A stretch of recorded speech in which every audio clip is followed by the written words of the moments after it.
Hello again. Welcome back to the Movie Buff Reactions channel. Today I'm going to be reacting to a person I've never reacted to before, Brandon Tenold. Hope I'm pronouncing that right. He's a reviewer of horror movies, sci-fi movies, just all types of cult stuff. His show's called Brandon's Cult Movie Reviews, and been around a while, and I've seen a few of his reviews and I've enjoyed them. He's got a good style, fun, makes a few good jokes, does a good run through on the film and its history, and the movie review that I'm going to react to today is his 2019 review of Richard Stanley's Hardware from 1990. And the reason I'm watching this video as a first time reaction here on this channel is I wanted to react to this guy for a little bit, and I'm always up for trying out new people here. And also earlier in this year I kind of had a binge of Richard Stanley movies, Hardware, Dust Devil from 1992, the anthology film he was involved with, The Theater Bazaar, and of course his latest endeavor, Color Out of Space, and I enjoyed about half of those movies. Dust Devil I thought was really fucking good. Color Out of Space lives up to its hype and reputation. The Theater Bazaar was a bit of a clusterfuck, and Richard Stanley's segment was sadly a part of that. It was just a big mess of different ideas and everybody kind of going through an amateur hour in terms of filmmaking. And Hardware, until Color Out of Space, the most well-known Richard Stanley horror film, is a movie that a lot of people look back on as one of his best, and personally, I'm a bit mixed on it, so I'm curious what Brandon here has to say, and I'll give my thoughts after I finish watching the review. And without further rambling. Okay, first video of the year. So, am I going to kick things off with some poorly made piece of crap that deserves to be made fun of? Nope. I'm going to do a good cult movie that deserves more attention. I'm so still he likes gonna it. make wisecracks, of course, but that's just because I'm an asshole and not because the movie actually deserves it. Well,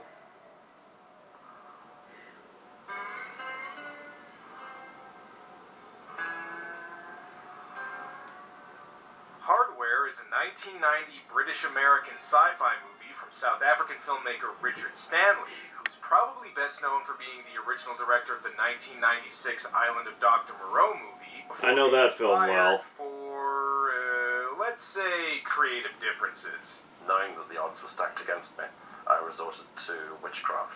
Well, we've all been Yeah. there. I still haven't cleaned up all the goat's blood I had to spill to get Der Spiegel to mention me a few years ago. Seriously though, if you haven't seen the documentary about Richard Stanley's involvement with the Moreau remake, watch it. It is fascinating. Hardware's release had some controversy around it since the MPAA initially gave it an X rating, and in their defense, the movie is a little gorier than something like Rodan. Then again, they probably should have expected this from a movie described by Fangoria magazine as Cyberpunk meets Evil Dead, which is actually not a bad description now that I think about it.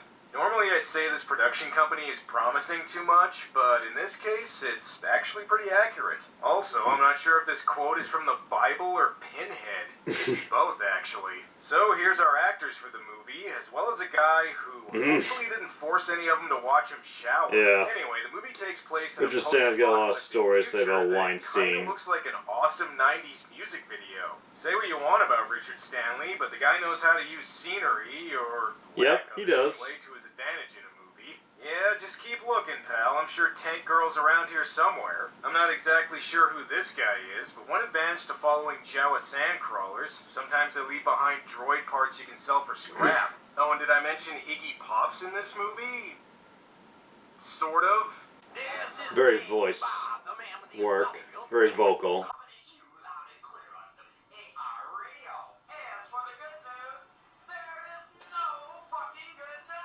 You know, even if Iggy Pop didn't make it in music, he could have had a successful career in talk radio. So that's right! Be a lot better than Rick Springfield. I will say, it is a little cheap of him to play his own music, though. Anyway, our main characters are Moses, played by Dylan McDermott, and Shades, played by... Love this guy. I swore this was Adrian Brody, but apparently I was wrong. Mo is a soldier who just got back from off-world looking to make some extra money. I'm not sure how much he's going to get for this junk, though, considering the world seems to be full of it in the future. But hey, maybe Mr. Demon Hobo here can help him out. Was as a little man. Well, this guy seems trustworthy. The Nomad sells him the leftover robot parts he found in the desert. Attach these to a leftover real doll and I'm sure somebody will fuck it. However, Moses seems to have trouble selling the parts himself. This is junk. Now what are you gonna do with it? It's Christmas Eve, Ellie. God damn it, I should have saved this for a Christmas episode. Technically, Yeah, it well, whatever, close enough. does make it a Christmas film. You used to be an elf, didn't you? Hey, come on, that's not fair. He used to be a Nelwyn. Mo sells the robot parts and keeps the head for himself. He's got the rest of the real doll back home. Okay, actually he kept the head to give as a present to his girlfriend Jill, played by Stacey Travis. Alright, she was hoping for spa tickets, but I guess a discarded T-1000 head'll do. Before Mo gets there, though, Jill's got to finish cosplaying as Robert Ginty in The Exterminator 2. Oh shit, it's worse than I thought. In the future, the world becomes the opening to Wicked City. Hopefully things aren't as rapey, but I'm not getting my hopes up. Oh well, tell us more about the future, Iggy. Hey, folks! Rise and shine! Ah! I send this message of holiday cheer to all of you in the my voice. I don't think that's Iggy Pop doing an impression of a talk radio host. I think that's just how he normally talks. Did I mention Iggy's not the only rock star in this movie? Used to be okay down there, you know that? Used to be you could walk down there anytime. Nowadays, you need a gun all the time. Holy shit, Alice Cooper's in this movie? You guys like music? Check these guys out. Again, it's a little cheap to just play your own band, but it's Lemmy, so... Very random. Still though, what kind of jackass just randomly pimps out his own bands? Also, I'm just gonna point something else out. The budget for this movie was only about $1.5 million, which even in 1990 wasn't a whole lot of money. Yet it manages to create a post-apocalyptic future that's both more stylish and more believable than a lot of movies with several times that budget. Visually, it looks Hear that, great. Hollywood? Movies don't need a budget the size of a small country's GDP to look cool. I would say Jill's apartment is a little messy, but she's an artist, so this is about average. Anyway, let's see what Jill thinks of her present. It's horrible. There's a reaction that says, I asked for a rabbit vibrator, but sure, this is nice. Just kidding, she loves it. She's gonna prove it to Mo with a... Richard Stanley knows how to film people fuck. Fortunately for these two, I think the robot head might be watching him have sex. And it's not the only one. That's it, baby. Take that big dick. Yes. That's it, baby. You got him now. Got you, people. Yeah, that's it, baby. Ugh, why do I get the feeling this is what Stacey Travis's audition process for the Weinstein Brothers was like? By the way, More you or may less. recognize this actor from Death Machine, another killer robot movie I've done on my show. So if it makes you feel any better, he's probably gonna die horribly before this movie's over. Anyway, It's also Porkins in Star Wars. Lactoplasm. Made from freshly milked ghosts. Well, let's see what's on TV.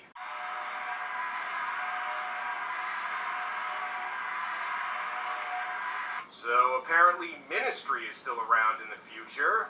Hey, I'm cool with that. Okay, look, Jill, you can paint the robot head however you like, but this thing is still not going to be able to replace Chris Evans as Captain America. Even if Moses likes Jill's artwork, there is one important area where they disagree.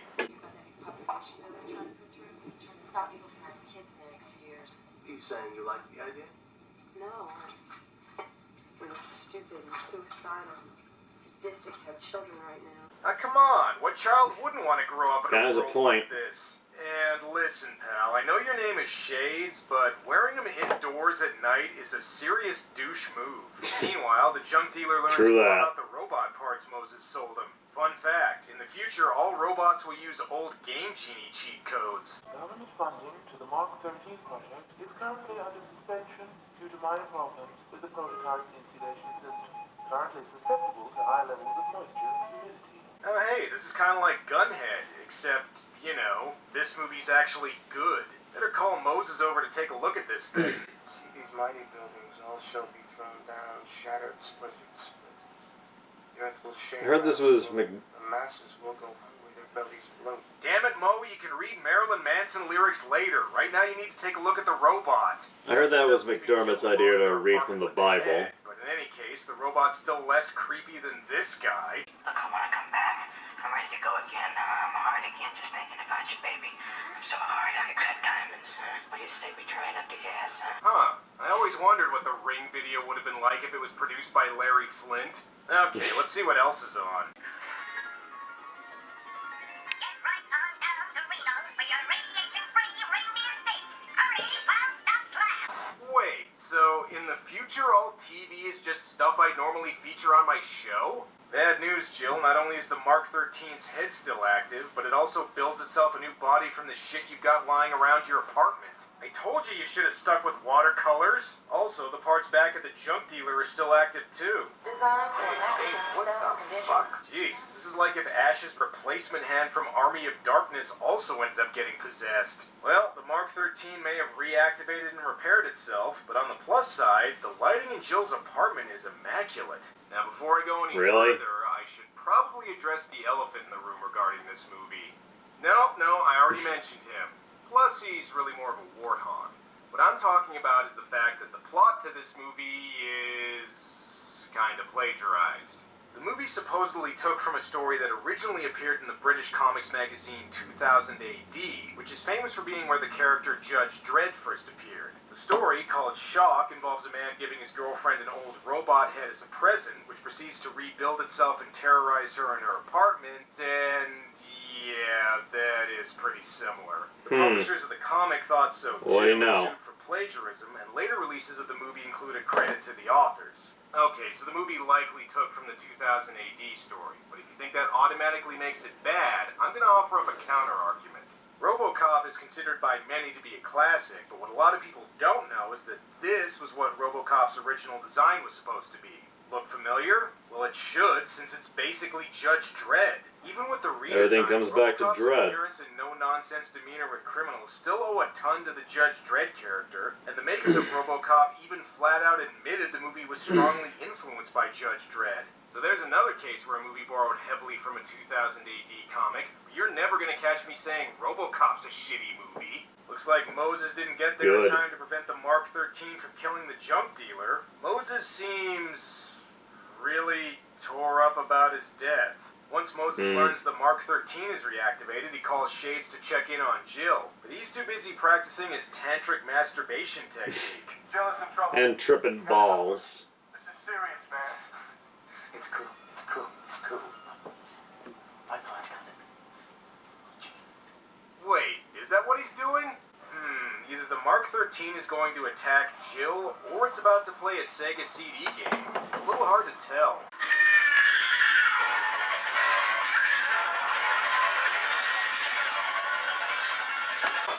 Well, so far this is way better than Corpse Killer.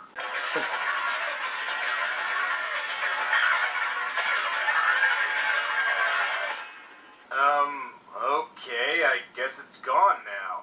Phew, Jill was saved by the editor. However, not only does the robot trap Jill inside her apartment, but he also blocks Fatso's view of her. You better go over and fix that. Ugh. Okay, Jill, bit of advice. If you open your door and see this, stick with the killer robot.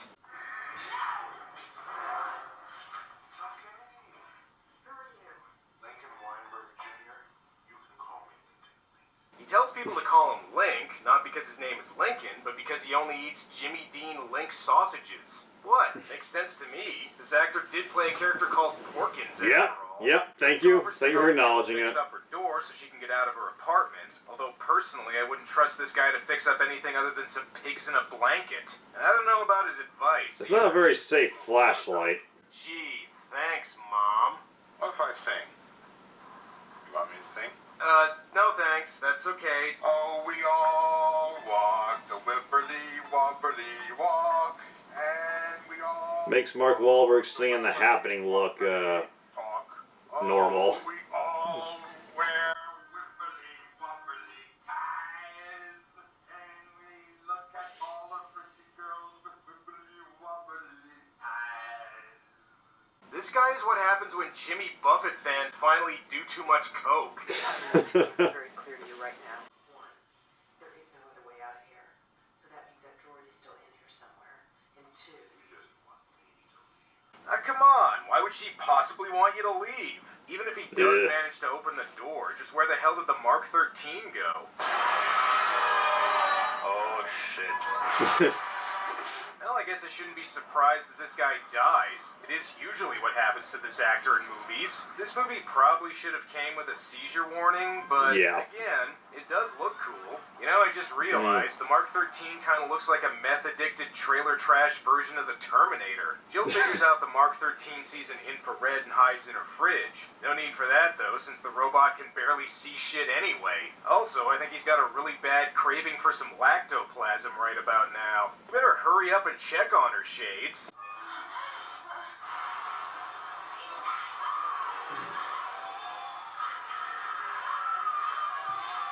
Okay, never mind. I guess she'll just take care of it herself.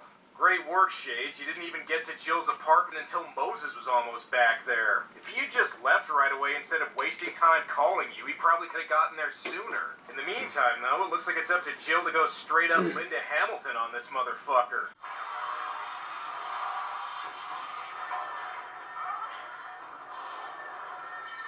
Congratulations, Jill, you took care of the robot. However, this does mean you won't be getting your damage deposit on this place back now. Wait a second, though. Usually in a sci-fi horror movie, the monster doesn't die the first time around. Yep. Gonna be the rest of the film. Hey, what the hell are you guys doing? I compared the movie to the Terminator earlier, not Predator. I got him! He's gone! Okay, relax, Moses. There's still 25 minutes left. Hey, so I checked on her like you said. Anyway, I'm gonna go back to jerking off. Later, Jill also theorizes that the Mark 13 isn't just a military robot, but actually a new form of population control. Wouldn't it just be easier to give out free vasectomies? There's a lot of guys out there who like to fuck without condoms, you know? Oh, and remember how I said in horror movies the monster usually doesn't die the first time around?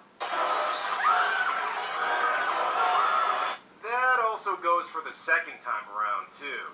At this point, I think the Mark 13's just angry he messed up his paint job. He's a patriot first and a killer robot second, after all.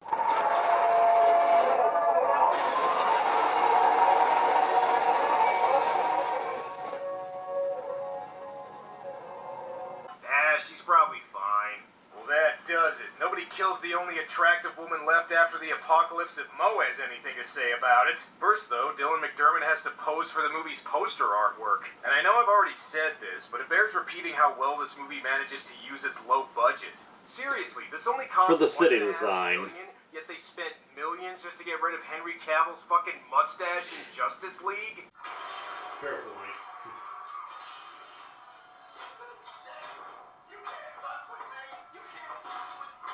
Yeah, that's right, Mark 13. Don't fuck with the Jesus or the Moses. Wait a second. Before he shot it, the Mark 13 managed to stick him with its hallucinogenic poison, which means Mo is probably going to be tripping balls in a second here. Which is actually pretty appropriate for this movie. And what the hell? You mean Jill really is still alive? I was just kidding earlier. The monster's supposed There's to more come back fake to life outs after than the he ending of did Friday the nothing 13th heroin. going on here. Mo seems to really be chasing the dragon hard right about now.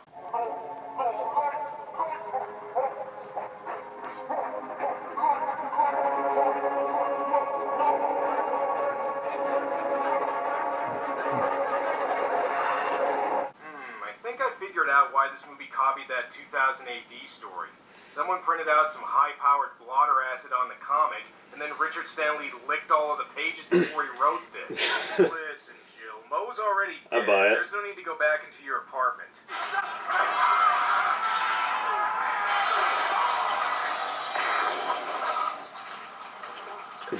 Okay, seriously, you're definitely not getting your damage deposit back. Get the fuck out of there. Now, this next part of the movie's a little weird. Well, okay, weirder. Jill makes it back into her apartment and hacks into the Mark 13 and starts talking to it. You know, at this point, I think the movie just wants you to go along for the ride, and honestly, I ain't arguing. If you really want to get rid of this thing, just find an industrial press to crush it with. Yeah. Or just hit it with a bat. That works too, I guess. Hang on, didn't they mention the Mark 13 had a weakness earlier? Due to minor problems with the prototype's insulation system, currently susceptible to high levels of moisture and humidity. Ah, so the robot can be defeated by water. Okay, that was a pretty lame weakness for the aliens in Signs, but for a robot, Makes a little more Kinda sense. makes sense. Jill is really lucky your place came with a shower. Judging by the beginning, it looked like bathing didn't survive the apocalypse. Unfortunately, Jill picked a bad month to be late paying her utility bills. And damn it, Shades, are you actually gonna do anything in this movie? Well, Jill's fucked. If the Army really did design the Mark 13 for population control, then why the hell did they equip it with a spinning robot dick? Okay, Shades, this is your chance to actually do something. Try not to fuck it up. Shoot it! You know what? Just go back to your apartment and jerk off again. Oh well, at least that made Jill turn on the shower. Oh, I like to have my morning dump before I shower. My morning routine is ruined. Even though hitting it with the bat probably didn't do anything, given how many times this thing's come back, I don't blame Jill for being thorough. Now, we haven't heard from Iggy Pop in a while, but luckily, they killed the Mark 13 just in time for his morning sequel bait show. We got some good news this morning from Fair Isle Electronics. The Defense Department has just given them the go-ahead to mass-produce the new Mark 13 cyborg. I wouldn't get your hopes up. Considering how long ago this came out, I don't think we're going to be getting a sequel anytime soon. Just not meant to Pull a be. Mad Max and Blade Runner and make one decades later. Which, considering the direction Hollywood seems to be moving in, that could actually happen. Despite the issues with the MPAA, Hardware was still a modest success, making almost 4 times its budget back. However, critics were a lot less kind to it, but over time it's gone on to have a cult following. It's easy to see why, since Richard Stanley seems determined to make sure his cyberpunk debut feature highlighted the punk part of that description. Yeah, I know, the 2000 AD story. But even though this movie definitely takes ideas from several different sources, like The Terminator and Alien, Richard Stanley still manages to put his own stamp on it. The movie's no masterpiece by any means, and it is largely a case of style over substance since there isn't a whole lot of plot here. But hey, at least the style's nice. To give you a comparison, this is much more accomplished than James Cameron's first full-length movie, which remember wasn't The Terminator, it was Piranha 2: The Spawn. Yep. After Hardware, Richard Stanley went on to direct Dust Devil, which also went on to develop a cult following. Pretty good. After the Dr. Moreau debacle, he's mostly stuck to documentaries, although he did make that segment in the Theater Bazaar where the guy fucks a frog monster. Rumor has it he's planning to make a comeback with an adaptation of the H.P. Lovecraft story The Color Out of Space, which I think could be a great project for him. Just make sure you credit the original story this time. Well, that's all for now, but 2019 is just getting started. This year I plan to highlight some more big-budget cult movies, some blaxploitation, maybe a Bollywood movie, and, yes, more Godzilla. Until next time. He likes doing Godzilla a lot.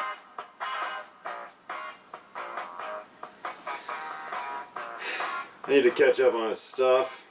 Hopefully 2019 was a good year for him before the world went to shit. See if there's an after credit scene.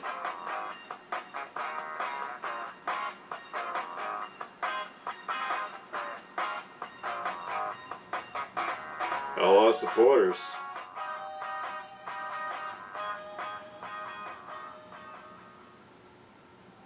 Bad androids anywhere.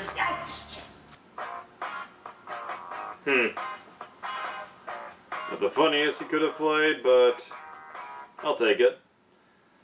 Anyway, that was Brandon Tenold's review of Richard Stanley's Hardware, and I enjoyed it. That was a good first review of his to highlight in this channel. Don't know if anyone, there might be one other person who's done a reaction to his stuff, but I just thought it'd be fun to do, and hope to show him to another one of my co-hosts when I can finally get one of them back. And I enjoy Brandon. He's got kind of an easygoing personality, but he's not completely dead, like emotionless. He has a bit of oomph to him, and I love all the films that he's highlighted. I look at the movies he's done through over the years, and a lot of them are either stuff I've seen that I own on my fucking wall, or stuff that I'm really interested in eventually checking out. And yeah, he's got good quips.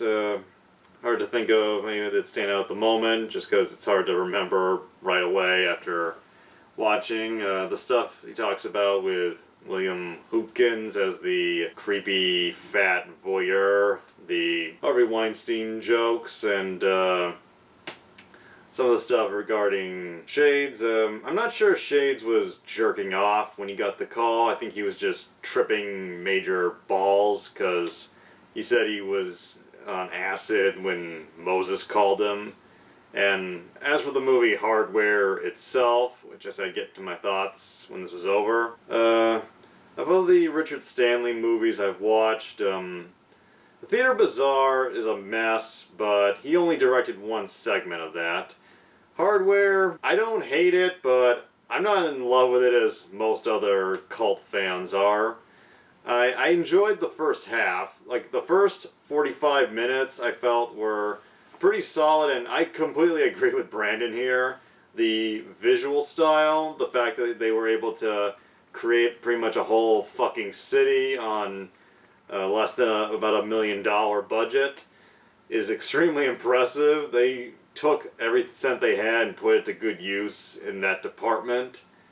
Unfortunately, for me, this movie kind of fell apart. I stopped really getting into it, ironically, when the killer robot came to life. And it's clear from when I watched it, they put all the money into the design, the style of the city, and he said style over substance. That part does work, but I honestly didn't find the killer robot that impressive, and the second half with the whole cat and mouse in the apartment, Jill trying to escape, it honestly got kind of dragged out, a little boring for me. And he mentions how there's all that flashing and he thinks it looks cool. Sometimes that can work, but for me, when I was watching Hardware, as soon as the strobe lighting started, all I could think was, I can't see fucking shit.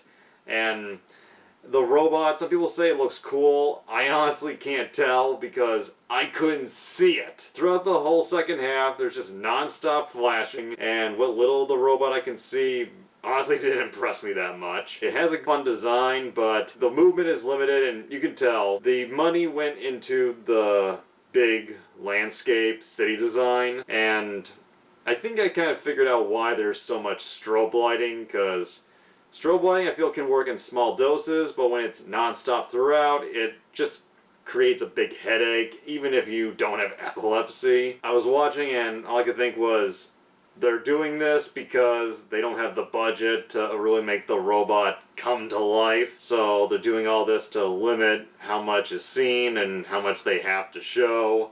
And for me, it just was really distracting, and I just couldn't get into it. It wasn't scary, it was just kind of annoying and frustrating because I couldn't make out anything. And I'm not going to keep repeating that, so I'll just wrap up by saying the last 20 minutes where Moses and Shades appear and they just try shooting the robot, that honestly felt like it would have been a little abrupt, but that honestly felt like the real ending, and then it turned out to be a fake out.